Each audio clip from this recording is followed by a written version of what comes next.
You're listening to the 12 Days of Crusademas 2024, brought to you by the Longbox Crusade.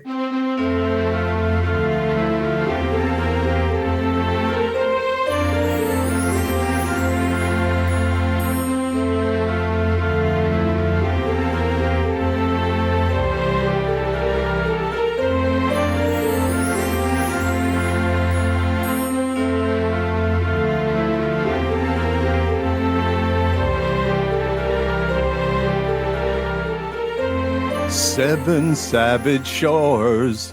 Hello and welcome to the 7th day of the 12 Days of Crusademas for 2024, brought to you by the Longbox Crusade.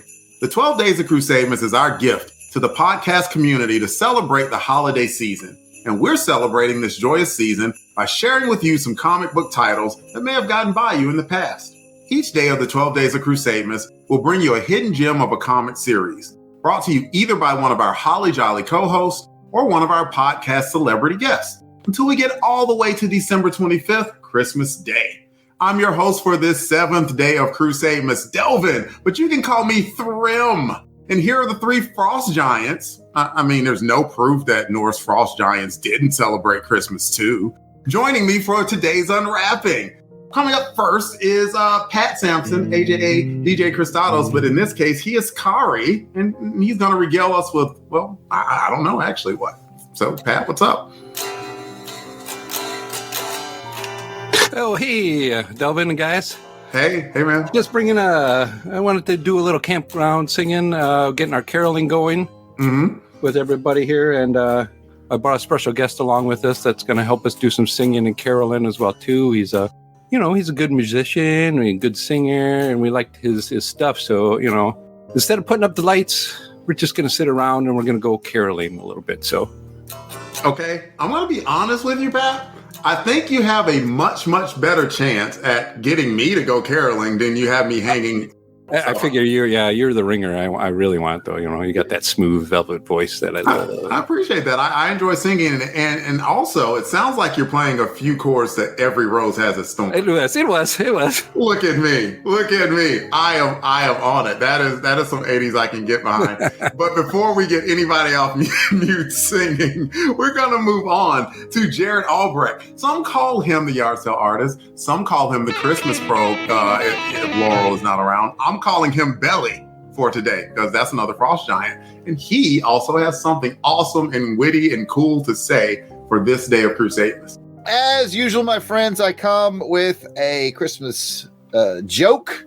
I'm particularly happy with this joke, and I'll reveal to you why when I'm done with it. So, Santa Claus meets a little boy at the mall. He's there to take pictures, and the boy's like, "Hey, you skipped my house last year."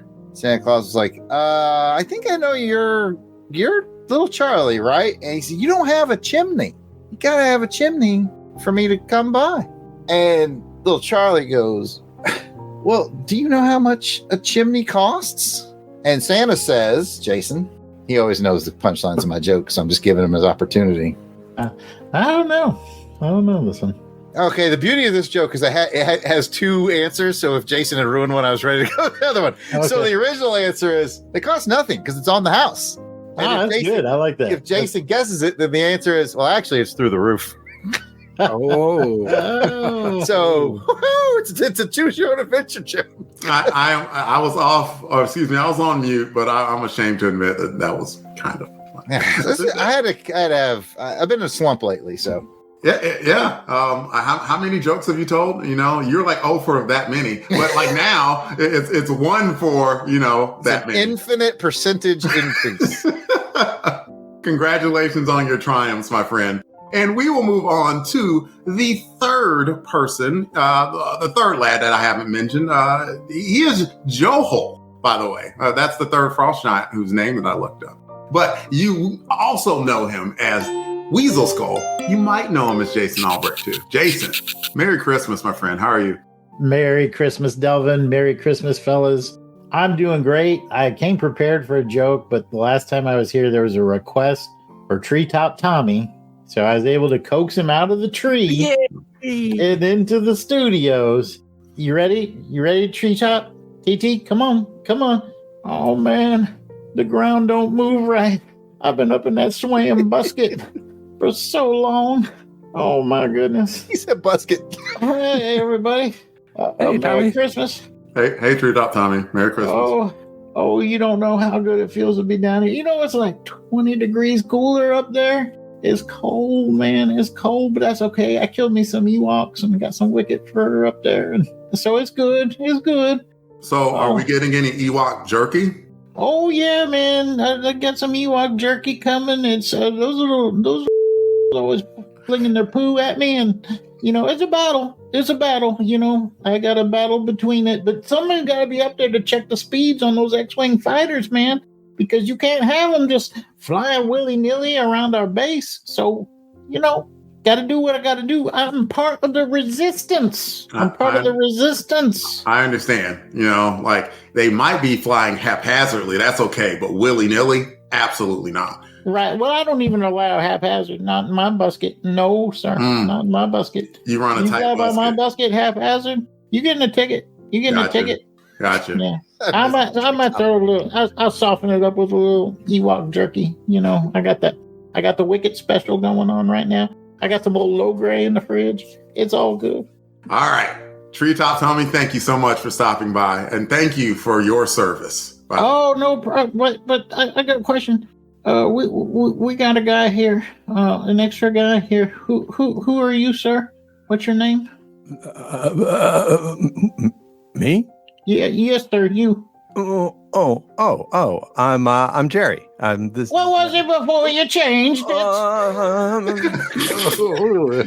It's okay. It's okay, Jerry.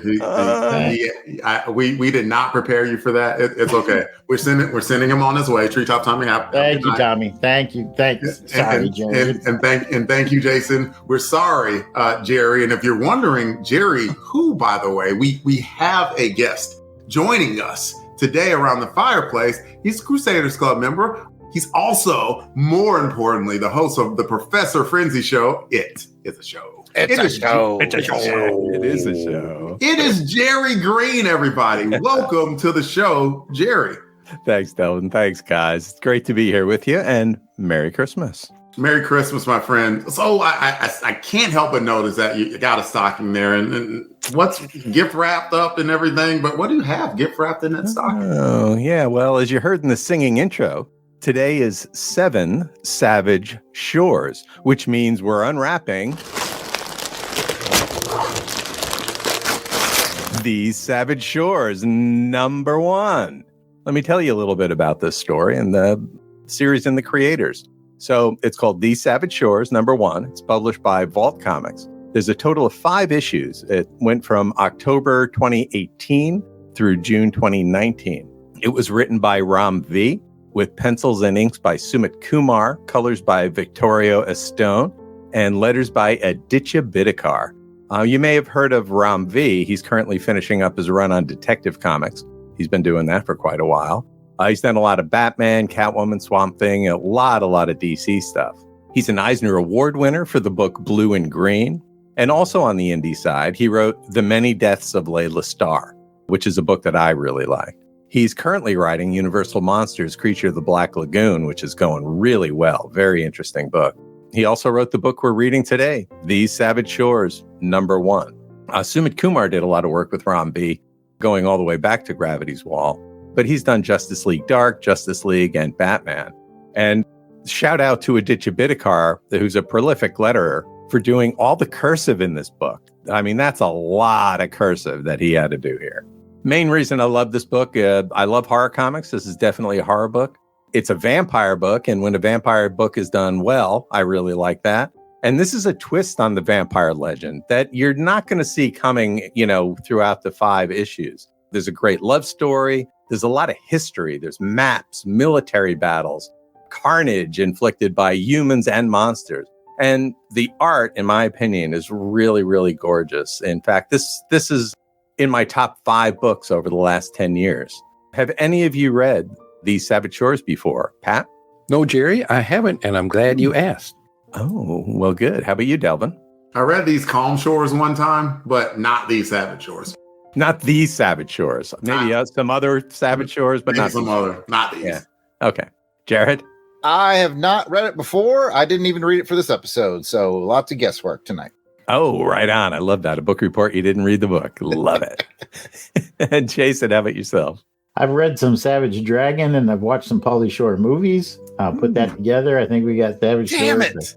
I was trying to cook something like that in my head, and I had to default to the didn't read it joke. The whole time I was like, well, the didn't read joke. Savage, two things, Jared. Jason pulled it off. Good job, Jason. Keeping the Albrecht name alive. doing my bit. But no, I have not never even heard of this before. Oh, okay. Well, let me give you a quick summary of this issue. So it's set prior to Great Britain's domination of India, around 1766, I think. So it opens in India, and we see a man, Bishan, and he lays in the jungle, relaxing with his head in the lap of his lover, Kori. Kori asks him, Bishan, how are you made? And Bishan answers in a very elemental way for an elemental. He's the child of some god or other. And he says he shared the throne of earth with his brother until he helped a mortal man kill his brother. So now he's powerful, but alone. And that sounds all well and good, but he looks just like a really big dude that really likes standing in the shadows like that. And now Kori has to leave to go to practice a dance for the prince. Now we cut to meeting a British man, Alan Pierrefont, who's aboard a British ship heading for India. Now it turns out Pierrefont is a vampire, and in London he was caught snacking on a young lady. He was badly injured trying to escape a mob and got burned really bad, really nasty. And he has to leave England, and he's forced to leave by his powerful vampire master, Count Grano. It's got to be a count, right? Grano was arranged for him to meet with a Colonel Smith in India, who sets Pierrefont up as a cultural liaison for the East India Company. He takes him to live with the boy Prince Vikram of the Zamorin Kingdom in Calcutta. Vikram's just a boy, and his kingdom's having a lot of troubles. They're in a tough spot. And he hears that Pierrefont has a quote-unquote allergy to the sun. And so he's more up at night. And the boy Prince suggests that Pierrefont should take care if he's going to go wander the grounds at night. But the vampire is not too worried about that. So at night, Pierrefont goes through the jungle on horseback, and he spies a beautiful woman dancing with a group in the jungle. It's Kori, and Pierrefont is kind of smitten. And she goes off alone to bathe nude in the river, and Pierrefont follows her and hails her from the riverside and says that he heard that these days here are scorched and the nights are full of teeth, and flashes his fangs and enters the water, ready to vampirize Kori. However, there's like a streak of violence that strikes Alan and knocks him down, and he's angry that anyone dared hit him. And he rears up to give on, full-on vampire attack. But a shadow looms over him, and he's terrified. The next morning, back at the palace, the disembodied head of the East India Company's cultural liaison to Calcutta and powerful vampire, Elaine Pierrefont, is delivered. He's very dead and leaves us with the question, who or what could have killed the vampire? I like this story a lot, but I also like how it's told. I think the art is beautiful. It has this watercolor wash, and it gives it a really kind of a gloomy, decrepit vibe in a certain way. And when Alan arrives in India, we see a beautiful image of him, dark in the foreground, under an umbrella, right? He's got shade. He's a vampire. He always has to be in shade. That's the rules of vampires in this world. And he's got the sky. He's against the sky, and the city's in the background. It's beautiful art. It's striking and dramatic. And that kind of art is throughout all 5 issues of the book. And I also like the page where Pierrefont is caught vamping in London. I think it's really cool. The action is kind of broken up between these 6 panels. It all shows one physical scene, but as it goes through the panels, different things progress in an order that's not typical, how panels are usually laid out.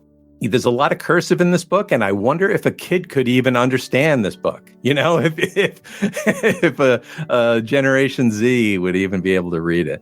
And I like how the colors distinguish London, dark and dangerous versus the hazy, hot, humid, languid India. Really cool, contrasting palettes. And I'm a history fan, and I love the historical aspect of this book. And throwing, changing horror tropes, really messing with them, especially as the book progresses, mixing European folklore and Hindu mythology. I think the way this book does it is fantastic. So what did you guys think of this issue? Delvin? I thought it was interesting. Like the way I saw it, you said like it has more horror elements, and I can see that because vampire equals horror sometimes. But I saw it more like a fantasy type world building type thing, because I know it was issue 1, but like it felt like they wanted to have several things in place, and so we were following this vampire around, and even though they may have not ever said it, like as soon as you even got the okay, yep, sort of avoiding sunlight, where has the umbrella and everything, possibly looks a little not traditionally masculine, let's say, but at the same time clearly has fangs and will rip your throat out. Matter of fact, that's what he does to survive. So it was interesting seeing the world building. It was interesting seeing the art. It was interesting seeing the story develop. And I wasn't prepared to see the vampire get killed so suddenly. So it almost leaves me to wonder, like, who's the main good guy in the story? Or I guess because I thought he was going to be the main protagonist for, the rest of it. And that wasn't the case. So they already turned things on their ear. I would be interested to see what else occurred in this storyline. Right on. How about you, Jason? Yeah, I'm with Delvin. My first thought off the bat is going back to what you said about the art. I think the art really is standout in this book.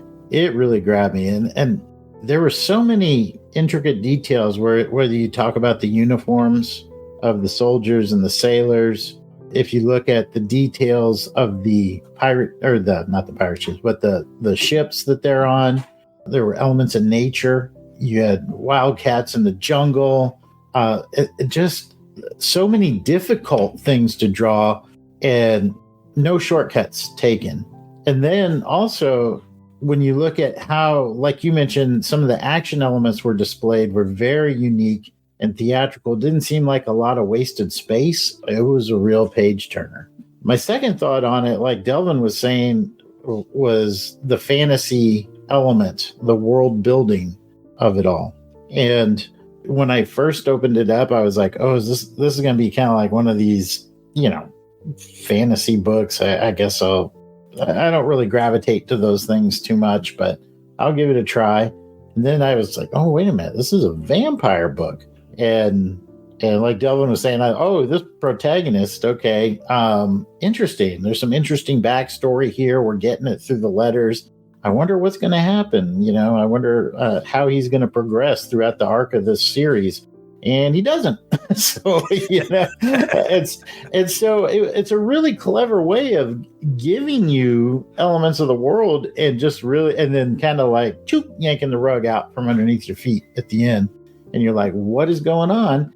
And it's a good way to make me want to pick up the next issue. So right I'll leave it there. Right on. How about you, Pat? Yeah, like everybody's been saying, this one was an interesting book.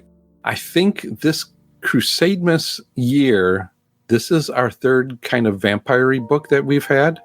Now we've had, not giving it away because we've already gone through them, but we've had Blade the Immortal and Pinocchio Vampire Slayer versus the Vampire Zoo. So, there's a theme running here in this one. And I thought it was going to be, oh man, it's another vampire one. So let's get through it. And it's going to be the same old vampire-y tropes, which there was. But like Jason said, all of a sudden, boom, they yank it away from you. And I liked it. Once I started getting into it, I was like, oh, I like this. And I kept turning the page and I was like, ooh. And I was like, oh. And I was expecting it to be, in the beginning, it was a little wordy, but then throughout it, there was pages where there wasn't much said on it. But going to the artwork said it all. And it just set the mood and the tone of this book. And it just pulled me in and kept pulling me in. I want to go back to the page that you mentioned in London. Mm-hmm. How that layout was done. It's like a full page, kind of different, broken up into 3 sections and then like 3 columns, I think. But the way it was done is like a backwards S, right? It goes from left to right and down and then around again like that. And I like that. It took me a while to look at that to go, oh, okay, I see what's happening. He gets burned and then you see him burned in the window and then you see him jump out down and then on the ground. And then he goes to the last panel where he's running away. And I'm like, oh, wow, I really like this. Really like it a lot. So I guess all in all, this was a different vampire book than I was used to, and I was very intrigued, and it page turner, and I'm thirsty for more. Ooh, I don't drink wine. How about you, Jared? Based off of what I've heard other people say, here's what I think the book is about. No, I enjoyed it. It was really cool. Really neat and distinct art style, especially tip of the cap to the colorist that did what looks like watercolor work. I'd be super impressed if I found out this was done traditionally and that was real watercolor work. But this is the modern age, so it's probably done digitally. But still, it looks really nice. It's a really unique color palette and a really unique color look and a really unique art style overall too. So visually, it's very appealing. And then the story, I think they were really smart. We've all commented on the get to know this vampire. This vampire's moving to, is it actually India or is it an island off the coast of India? I can't remember. Yeah, it's near Calcutta. Okay, so yeah, they a port city near Calcutta, right? So, and that's when I knew I was like, I'm kind of doing Crusademas through the eyes of all my podcast co-hosts here. So I was like, oh, it's historical India Trading Company. Jason's gonna like it. You know, it's got real good color work. Pat's gonna like it, and it's got a real international flavor. And I think Delvin will appreciate that. You know, I think we all sort of have these vibes that we like, and you're hitting on all of them. So what I thought was clever was we see this vampire and we see it through his eyes. And as we all commented, dude gets killed by something worse than a vampire out there. And I thought this is a really smart thing because, you know, I looked at the creative team too. And, you know, I can't say for sure, but, you know, judging off of their names, I was like, I feel like this is a maybe an Indian based creative team as well. Yeah. And I thought, what a clever way to do this, because if you start it pretty much any other way, it gives you a great barometer for whatever monstrosity he's going to introduce in the story, because we are very familiar with the European vampire. We are very familiar with how hard they are to kill. And so if you do it wrong, it comes off with, oh, well, this is our Indian monster tale, and our monster's better than your monster. And it's like, that's not any fun. But by doing this, by getting us invested in this guy, then, oh, he's dead. Now you're really wondering, okay, what the hell is out in those woods, you know? And so I thought that's really smart storytelling, because it doesn't come off as our stuff's cooler than your stuff. It just gives you a great barometer for the stuff. And now you want to know more. Plus, this book had boobies. That's it. Yeah. Yep. Absolutely. So now let's tell me about, you know, your interest in the rest of the series, the other 4 issues. Let's use the official, and I understand that this is now trademarked, I think, the candy cane scale. Yes, it is. Yep. So on a scale of 1 to 12 candy canes, 12 being extremely interested and 1 being not for me. How many candy canes would you rate your interest in pursuing more issues of this title, Jared? Man, I got to set the bar. Okay. Gosh, this was good. Art, good story, great cliffhanger. If I saw 2 through 6 in a bin, I would grab it. So, I'm going to give this a solid 10 candy canes. I'm going to go 10 solid on this one with an eye towards 11. That's how much I'm digging it. Jason? So using my score of humor, heart, spectacle, and art, there wasn't any humor in the book. Mm-hmm. And so I was going to land it on a 0. But as Jared pointed out, there were boobies, and those always put a smile on my face. So I'm going to give it 1 candy cane for humor. Heart, giving it a full 3. As we talked about, this is pretty cool. There's something more dangerous than that vampire. That vampire was all like, I got this. I'm going out into the night. I am the night. Yeah, the night should be scared of me. Yeah. No, you're not. You know, spectacle, I have a feeling there's probably more spectacle to come here, but I think this was a solid 2. There were some pretty cool elements here. Even though there's a lot of, you know, dialogue and exposition, there was enough action to keep me interested. In art, full 3. Man, I mean, this is some of the best art I've seen in a long, long time. Yeah, it's pretty. So that's so if I'm doing my math right, I believe that's 3, 5, 8, 9, and I'm gonna bump you up 1 for being you and being enthusiastic and bringing this book. So 10 candy canes from me as well. Awesome. Thanks, Jason. How about you, Delvin? I think 10 is a good place to land. It was very good. It was something that I hadn't seen before. So I'll do what Pat normally does, and I'll ask about. I'll ask two questions. One, is this is there a collected volume of this stuff? Awesome. And two, like maybe, forgive me if I missed this, but where did you find out about this? Vault Comics is a big indie comic producer, and that's what I do. I read a lot of indie comics, and they're one of the best. They are, in fact, they're probably my favorite publisher. Period. Awesome, fantastic. And like a guy like me who started mainstream will probably die reading mainstream. I clearly have dabbled into some independent stuff. I happen to know a guy. He came up with a comic. I kickstarted it. Et cetera, et cetera. Cold Lightning was really good. Van Allen Plexico, what a genius! Talented man. How does he do it?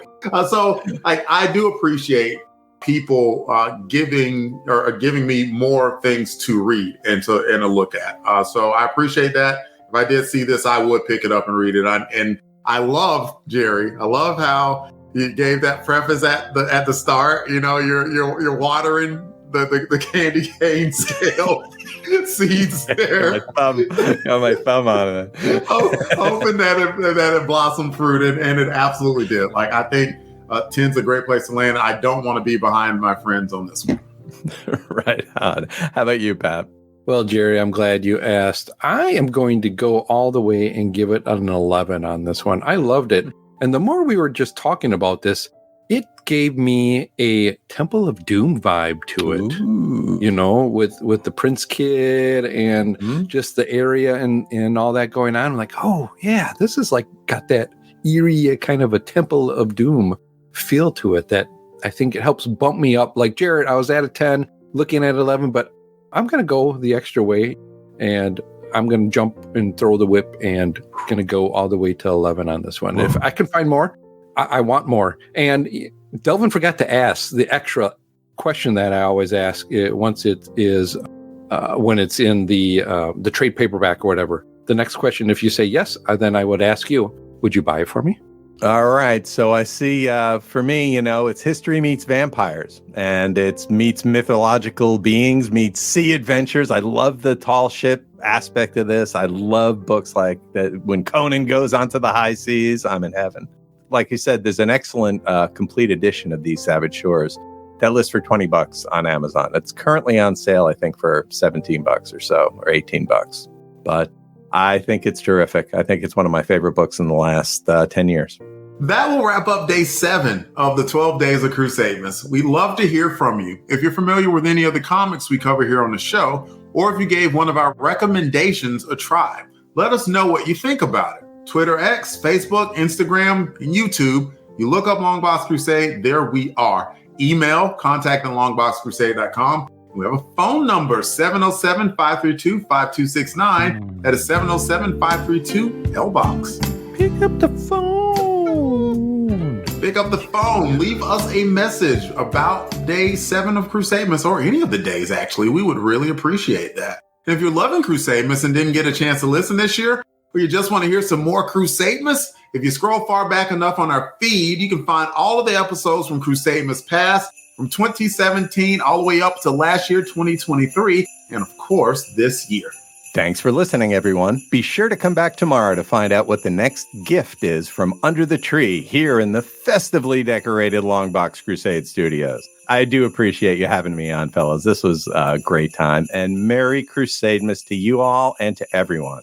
And I can't wait to send one of my holiday greetings for the final day. It's always one of my favorite things to do every year. So until next time, DJ Crustados, play me a Christmas jam. Wickedy, wickedy, wickedy, wickedy, whack.